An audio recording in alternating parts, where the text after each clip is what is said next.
Hello students, आप लोग कैसे हो। आई होप सो कि आप सभी अच्छे होंगे। आज मैं आपके सामने नए क्वेश्चंस के साथ हूँ। ठीक है, ये आपके जेईई मेन के लिए ये भी क्वेश्चंस हैं। इन क्वेश्चंस का शॉर्ट ट्रिक और कैसे करेंगे ये आपको आज एक्सप्लेन करेंगे। तो सबसे पहले फर्स्ट क्वेश्चन की तरफ चलते हैं।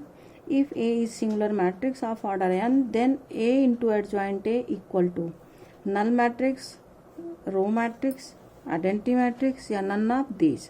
तो मीन्स सबसे पहले आपको कंसंट्रेट कहाँ करना होगा, इस पॉइंट पे करना होगा। क्या गिवन आपको, ए इज सिंगुलर मैट्रिक्स।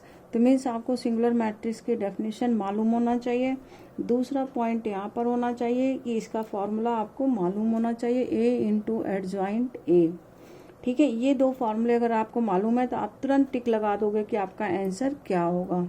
तो A is singular matrix, A is singular matrix, that means determinant A equal 0। सबसे पहला पॉइंट तो यही है कि ए सिंगुलर मैट्रिक्स है, that means determinant A equal 0। अब आपका चाहिए दूसरा कंडीशन, क्या फाइंड करना है, A into adjoint A, A into adjoint A. तो what is A into adjoint A, determinant of A into I, ये आपका फॉर्मूला होता है। A into adjoint A equal determinant of A into I. Determinant of A क्या है इस question के according, 0। तो मीन्स आपका आंसर क्या हो गया, 0। तो what is your answer, null matrix. क्या हो गया आपका आंसर, नल मैट्रिक्स। देखिए, अगर केवल डेफिनेशन मालूम हो तो आप इसमें तुरंत विद इन सेकेंड आप इस पर टिक लगा सकते हो। Now second question, if matrix A equal this and B equal adjoint A and C equal 5a then find out this. इसे फाइंड करना आपको, determinant of adjoint B. B आपको गिवन है, चलिए देखते हैं। पहले हम डिटर्मिनेंट सॉल्व कर लेते हैं। पहले ए गिवन है, ए से जो भी सिंपल आपको तरीका मालूम हो डिटर्मिनेंट फाइंड करने का, या प्रॉपर्टी यूज करके या सिंपल आप डिटर्मिनेंट फाइंड कर लो। सबसे पहले डिटर्मिनेंट फाइंड करते हैं। 1 2 into 0 0 minus 1 into -3 plus 3 minus minus plus 1 0 minus minus plus 6 and 1 plus 1 0 minus 4 3 plus 6 minus 4 means it is equal to 5। Determinant है आपका फाइंड हो गया 5। अब आपको फाइंड करना एडजॉइंट ऑफ बी।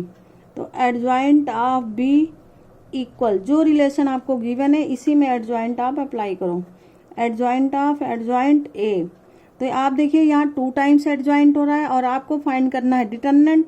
तो इसका फॉर्मूला आप अप्लाई करिए, determinant of adjoint B equal determinant of adjoint A. Means 2 times adjoint है तो इसका फॉर्मूला आपका बनेगा determinant of A raise to power n-1 whole square. जितने टाइम आपका एडजॉइंट जुड़ता जाएगा उतना पावर आपका आता जाएगा। अब डिटर्मिनेंट ए मालूम है आपको, क्या मालूम है डिटर्मिनेंट ए, 5।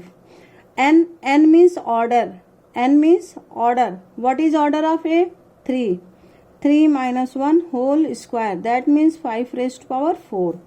अब आपको फाइंड करना determinant of C. Determinant of C equal determinant of 5a। यहाँ पर आप फॉर्मूला यूज करोगे, ये k into A, determinant of k raise to power n into determinant A. तो यहाँ ऑर्डर क्या, n क्या है, 3। तो ये क्या बन गया, 5 raise to power 3 into determinant A, और डिटर्मिनेंट ए क्या है 5, means 5 raise to power 3 into 5 raise to power 4। अब आप जो भी चीज फाइंड करनी है उसमें पुट कर दीजिए। Adjoint B divided by determinant of C, 5 raise to power 4 upon 5 raise to power 4। What is answer your, 1। D answer, D is answer. Okay, now next question, the coefficient of the expansion of 1 plus 3x plus 2x whole square is for 6 then coefficient of x raised for 11। ये find करना आपको, ये expansion given है। अब आप कहोगे कि 3 terms की एक्सपेंशन तो पढ़े नहीं है, हमें तो बाइनोमियल बताया गया है। तो इस 3 टर्म्स को फैक्टर बना के इसे बाइनोमियल फॉर्म में एक्सपेंड कर देंगे। सबसे पहले इसे बाइनोमियल फॉर्म में कन्वर्ट करेंगे। तो 1 plus 3x plus 2x square, इसे मिडिल टर्म स्प्लिट करके बाइनोमियल में कन्वर्ट करिए। तो मिडिल टर्म क्या एक्सपेंड होगा, 2 1 जा 2 2 + 1 3, तो ये आपका मिडिल टर्म एक्सपेंड हो जाएगा 2 + 1, तो क्या हो गया फॉर्मूला 1 + x एंड 1 + 2x। ये आपका मिडिल टर्म एक्सप्रेट करके फैक्टर बन गया। अब इसने अलग अलग कर दो, 1 + x⁻6, 1 + 2x⁻6। यहाँ अब ये दोनों ही टर्म बायनॉमियल के बन गए। अब बायनॉमियल एक्सपेंशन आपको मालूम होना चाहिए। बायनॉमियल एक्सपेंशन क्या होता है?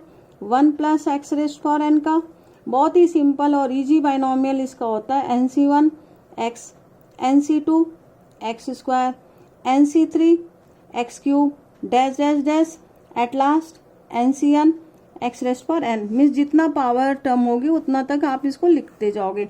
ये आपका एक फॉर्मूला है। इसी फॉर्मूले से दोनों एक्सपेंशन को लिख लेंगे। हमें चाहिए कोफिशिएंट ऑफ 11, तो कोफिशिएंट ऑफ 11 की वो टर्म लेंगे। किसका सम 11 होगा? 5 और 6 का।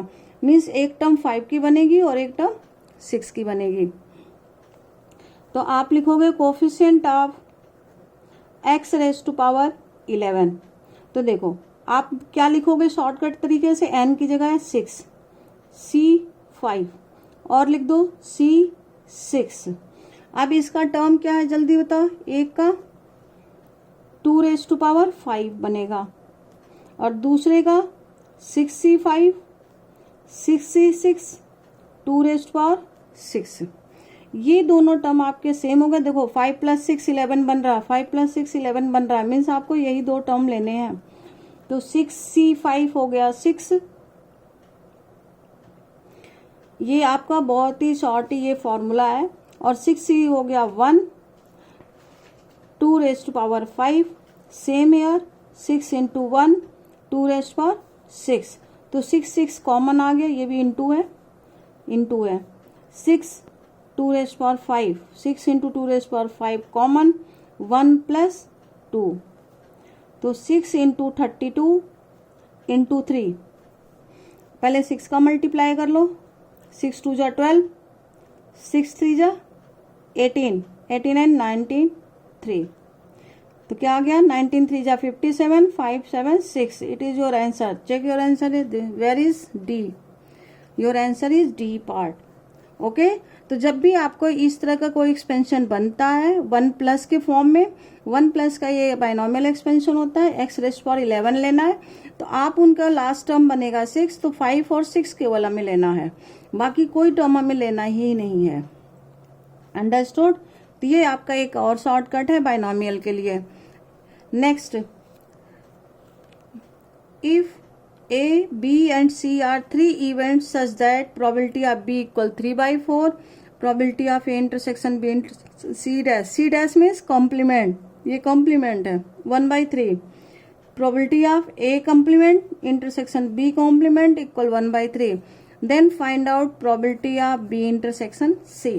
तो इस क्वेश्चन में बेटा सबसे पहले ये देखने वाली बात है कि क्या चीज इन दोनों ही टर्म में कॉमन है। तो क्या कॉमन है? B इंटरसेक्शन C इनमें कॉमन है। तो एक फॉर्मूला आपको मालूम है, A union B intersection C, A union B intersection C। तो ये क्या बनेगा formula? Probability of A intersection distributive law intersection C union probability of B intersection C। तो अब देखो यहां पर आपको क्या करना है, B की जगह पर A' लिखना है और C की जगह पे ये पूरी टर्म लिख देनी है। ठीक है। तो आपका बनेगा ये फॉर्मूला, क्या बनेगा ये आपको देखना है। तो इस फॉर्मूले से हमें एक फॉर्मूला रिलेट कराना है, वो रिलेट कराना है probability of B intersection C', क्योंकि ये टर्म आपका कॉमन है, इसकी वैल्यू हमें फाइंड करना है। तो probability of A union A', B की जगह हो गया A' इंटरसेक्शन और C की जगह हो गया ये पूरी की पूरी टर्म, ये पूरा का पूरा टर्म C की जगह लिया गया है ये।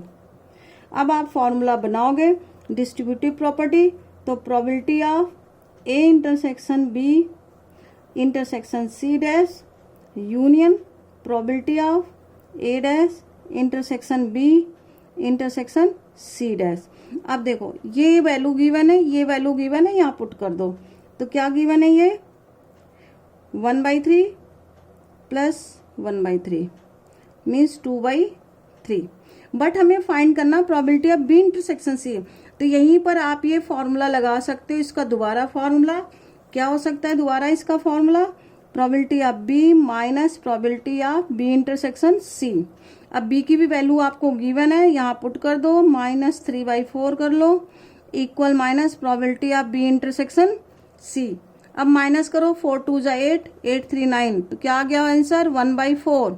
तो प्रोबेबिलिटी ऑफ बी इंटरसेक्शन क्या आ गया 1/4। ये आपका आंसर आ गया। तो व्हाट इज वेर इज 1/4 है नहीं कहीं पर, I hope so. Oh sorry, 4 3 जा 12, 12 होगा बेटा, 12 एलसीएम। 4 2 जा 8, 3 3 जा 9, 1/12। Your answer is a 1/12। Okay, now next,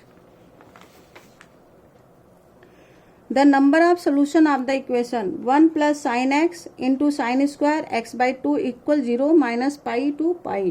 ये आपका बेटा ट्रिग्नोमेट्री के क्वेश्चन है, बहुत ही इजी क्वेश्चन। इसमें आपको ये बताना है कि कितने सॉल्यूशंस होंगे।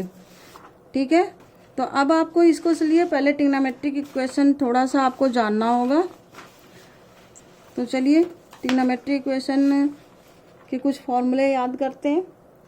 देखिए यहाँ पे फॉर्मूला क्या लगेगा, 2 sin square θ/2 equal 1 minus cos θ/2। ये बेटा फॉर्मूला होता है। ठीक है,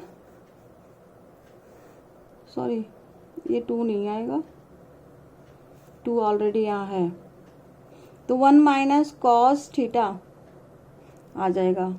ठीक है, ये फॉर्मूला आपको यहाँ यूज करना है। तो चलिए इक्वेशन लिख लेते हैं, आपको बताना है कितने सॉल्यूशन होंगे कितने नहीं। फॉर्मूला लगा देते हैं, यहाँ पर क्या लगेगा 1 माइनस कॉस x/2 ये इक्वल 0। अब आप इसका एलसीएम ले लीजिए, 2 plus sine x minus sine x cos x equal 0।